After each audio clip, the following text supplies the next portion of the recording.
నమస్కారం. ఈరోజు మన ఆ, ఈ లోతైన విశ్లేషణ కార్యక్రమానికి స్వాగతం. నమస్కారం. ఈరోజు మనం ఒక చాలా ఆసక్తికరమైన ఒక అద్భుతమైన ఆధ్యాత్మిక పత్రాన్ని పరిశీలించబోతున్నాం. అక్టోబర్ 25, 2002లో మధువనం అనే ఆధ్యాత్మిక కేంద్రంలో అవ్యక్త బాప్దాదా ఇచ్చిన సందేశమిది. దీని పేరు పవిత్రత యొక్క రాయల్టీ మరియు ఆత్మిక పర్సనాలిటీ. కరెక్ట్.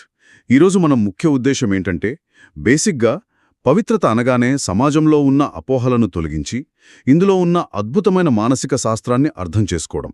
అవునండి. సాధారణంగా పవిత్రత అనగానే కొన్ని కఠినమైన శారీరక నియమాలు లేదా కట్టుబాట్లు అనుకుంటారు కదా. అవును. కానీ ఈ పత్రంలో దానికిచ్చిన నిర్వచనం చాలా భిన్నంగా ఉంటుంది. దాన్ని ఒక అత్యున్నతమైన ఆత్మిక రాయల్టీగా, ఒక స్పిరిచువల్ రాయల్టీగా వర్ణించారు. ఆత్మిక రాయల్టీ వినడానికి చాలా కొత్తగా ఉంది. నిజమే. ఇంకో విషయం ఏంటంటే, ఈ ప్రవచనం ప్రారంభంలోనే భగవంతునికి వారు పిలుచుకునే బాబాకు మరియు భక్తులకు మధ్య ఉన్న బంధాన్ని చాలా అందంగా వివరించారు. అవును, నేను చదివాను. కేవలం భయం లేదా భక్తి అనే కోణంలో కాకుండా ఒక స్నేహమనే ఆత్మిక సూక్ష్మదారంతో ముడిపడి ఉన్న సంబంధం అని చెప్పారు కదా. ఖచ్చితంగా. మనుషుల మధ్య ఉండే స్నేహానికి పరిమితులుంటాయి. కాని ఈ దైవిక స్నేహం ఎంత బలమైనది అంటే, ఆ అనురాగానికి ఆకర్షితులై భగవంతుడు కూడా వారి సమ్ముఖానికి వస్తారని ఇందులో స్పష్టంగా ఉంది. అంటే భగవంతుడు ఎక్కడో ఉండి మనల్ని శాసించే శక్తి కాదు. కాదు, ప్రేమతో పిలిస్తే స్పందించే ఒక ఆత్మీయ బంధం. అద్భుతం. ఈ పవిత్రత అనేది బయటి ప్రపంచానికి చూపించుకునే ముసుగు కాదు, అది ప్రతి మనిషి అంతరంగంలో ఉండాల్సిన ఒక శుద్ధ గర్వము అని చెప్పారు. అవును, శుద్ధ గర్వము. మన ఆత్మీయ అస్తిత్వం పట్ల మనకుండాల్సిన ఒక ఆత్మగౌరవం. ఇదే క్రమంలో ఈ డాక్యుమెంట్లో ప్రతి ఒక్కరి తలపైనా కనిపించని ఒక పవిత్రత యొక్క ప్రకాశ కిరీటం ఉందనే ఊహను తీసుకొచ్చారు. అది నాకు చాలా బాగా నచ్చింది. అది భౌతికమైన కిరీటం కాదు. కాదు, అది వారి నడవడిక నుండి వచ్చే ఒక కాంతి. ఎవరైనా నిజాయితీగా ప్రశాంతంగా ఉన్నప్పుడు వారి ముఖంలో ఒక ప్రత్యేకమైన తేజస్సుంటుంది కదా, దాన్ని అలా పోల్చారనుకుంటా. కరెక్ట్. అలాగే ఇందులో ఆత్మలను ఆకాశంలో మెరిసే నక్షత్రాలతో పోల్చిన విధానం కూడా చాలా బావుంటుంది. ఎన్నో నక్షత్రాలున్నా కొన్ని విశేషమైన నక్షత్రాల మెరుపు ప్రత్యేకంగా ఉంటుంది అని కదా. అవునండి. సృష్టిలో ప్రతి ఆత్మ విశేషమైనదే అయినా ఈ పవిత్రత అనే రాయల్టీ ఉన్న ఆత్మల ప్రవర్తన అత్యంత శ్రేష్టంగా ఉంటుందని అర్థం. ఈ నక్షత్రాల పోలికను అర్థం చేసుకోవాలంటే మనం ఆత్మ యొక్క కాలచక్రాన్ని పరిశీలించాలి అని చెప్పారు. అవును, ఒక 4 కాలాలుగా విభజించారు. దాన్ని టైమ్ లైన్స్ అనొచ్చు మనం. ఆ మొదటిది అనాదికాలం కదా. అవును, అనాదికాలం పరంధామం. ఈ భౌతిక ప్రపంచంలోకి రాకముందు ఆత్మలు కేవలం ఒక కాంతి రూపంలో ఉండే స్థితి. మోడర్న్ సైకాలజీలో దీన్ని ఒక సంపూర్ణమైన మైండ్ఫుల్నెస్ అనొచ్చు. ఎలాంటి అహంకారాలు లేని స్వచ్ఛమైన స్థితి అన్నమాట. ఇక్కడ దేవతలు పురాణాల్లోని పాత్రలు కాదు, సంపూర్ణ గుణాలతో జీవించే మనుషులు అని మనం అర్థం చేసుకోవాలి.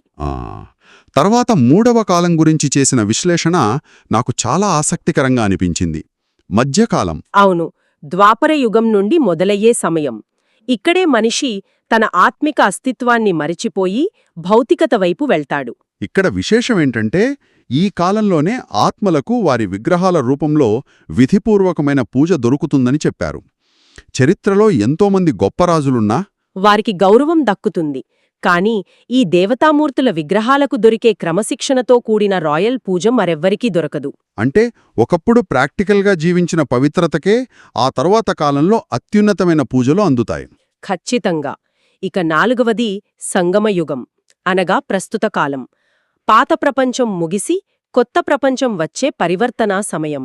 ఇక్కడే ఈ పవిత్రత బ్రాహ్మణ జీవితానికి ఏకైక ఆధారం అని చెప్పారు. అవును, ఆ అనాది కాలంలో ఉన్న స్వచ్ఛతను తిరిగి పొందే ప్రయత్నమే ఈ మొత్తం సాధన.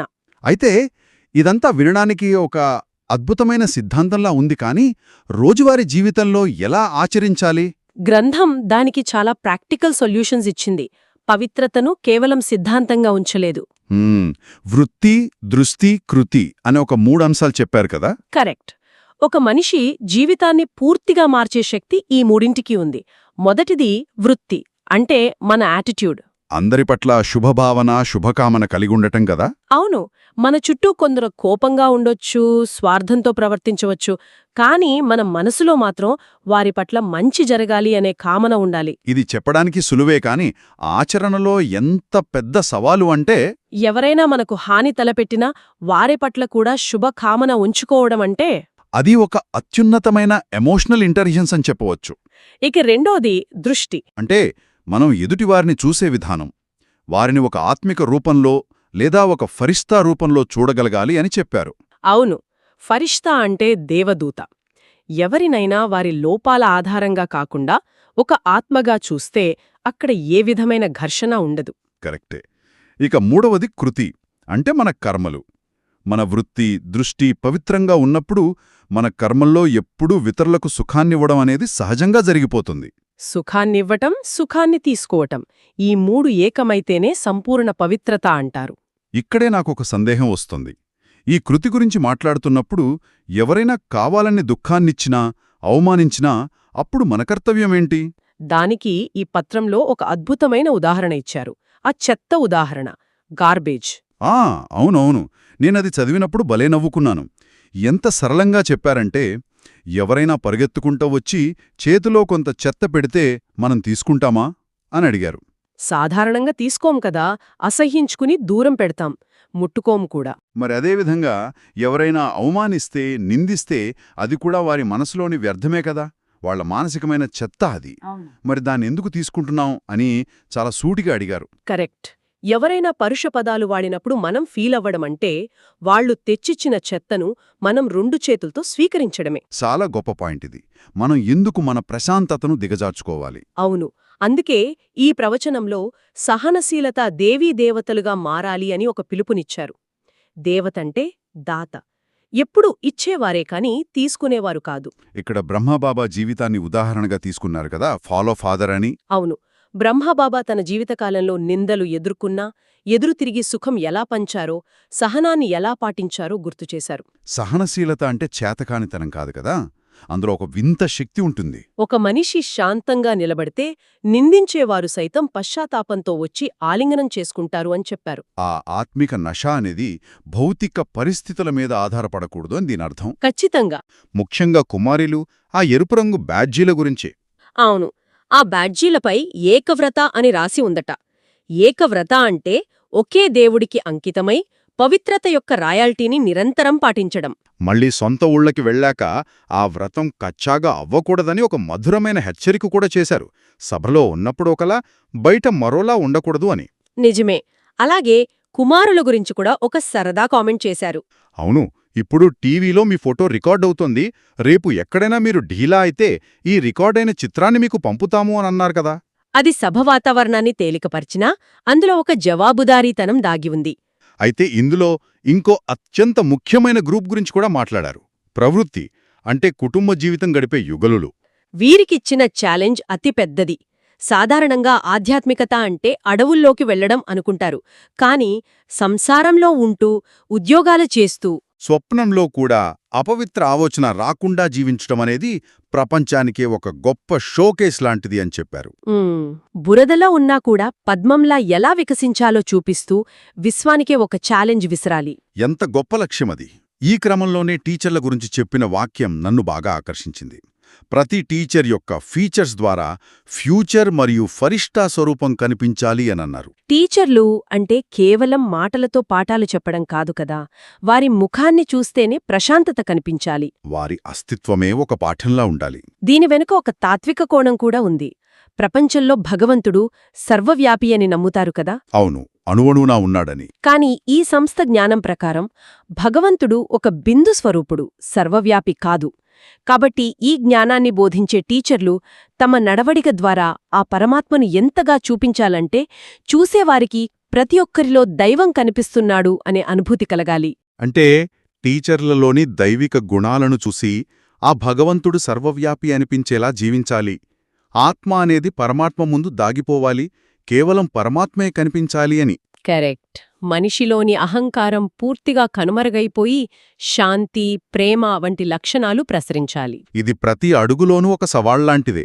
ఇక ఈ డాక్యుమెంట్ చివరిలో డబుల్ విదేశీయుల గురించి ప్రస్తావించారు. విదేశాలలో ఉన్నవారు వీరు వివిధ దేశాలలో మూలమూలలకు ఈ సందేశాన్ని తీసుకువెళ్తున్న తీరును మెచ్చుకున్నారు. జానకి దాది గారి ఉత్సాహం గురించి కూడా చెప్పారు కదా.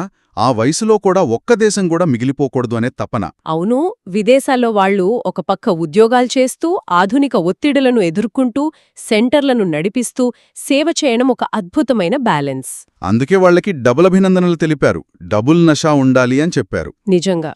ఇప్పుడు మనం ఈ విశ్లేషణను మొత్తం ఒక్కచోటకి తెస్తే ఆధునిక సమాజంలో మనకిది ఎలా ఉపయోగపడుతుందంటారు? ఇది చాలా ముఖ్యం. ఈ రోజుల్లో మనం ఇన్ఫర్మేషన్ ఓవర్లోడ్తో సతమతమవుతున్నాం.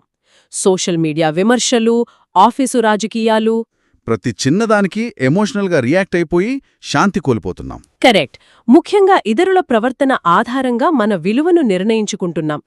కాని ఈ పత్రం మనకు నేర్పుతున్నది ఏమిటంటే, ఇతరుల ప్రవర్తన ఎలా ఉన్నా మన అంతర్గత ఆత్మిక నశాను మనం వదులుకోకూడదు. ఎవరి చెత్తను మనం తీసుకోనవసరం లేదు అనేదే అసలైన పాయింట్. ఖచ్చితంగా. ఒక సాధారణ మనిషి జీవితంలో ఇది ఎలాంటి అద్భుతాన్ని సృష్టిస్తుందో మనం ఆలోచిస్తే ఒక్కసారి ఇలా ఊహించుకోండి. రేపు ఉదయం ఎవరైనా సరే తమ పనిచేసే చోట అడుగు పెట్టేటప్పుడు ఇతరులు విసిరే ఆందోళన, కోపం అనే ఆ మానసిక చెత్తకు ప్రతిస్పందించకుండా కేవలం ప్రశాంతమైన ప్రవర్తనతో, అవును, కేవలం ప్రశాంతమైన ముఖకవళికల ద్వారా ఒక అద్భుతమైన భవిష్యత్తును చూపించే ఒక రాయల్ వ్యక్తిత్వంతో నిలబడితే అసలు ఆ వాతావరణం ఎంతలా మారిపోతుందో కదా. చాలా అద్భుతంగా ఉంటుంది. శాంతికి ప్రతిరూపంగా నిలబడితే మార్పు అక్కడి నుండే మొదలవుతుంది. ఈనాటి చర్చ ప్రతి ఒక్కరికీ ఒక కొత్త ఆలోచనా దృక్పథాన్నిచ్చిందని ఆశిస్తున్నాను. ఇలాగే ఎల్లప్పుడూ నేర్చుకోవాలనే తపనతో ముందుకు సాగుదాం. మరిన్ని ఆసక్తికరమైన విషయాలతో మరో విశ్లేషణలో కలుద్దాం. నమస్కారం.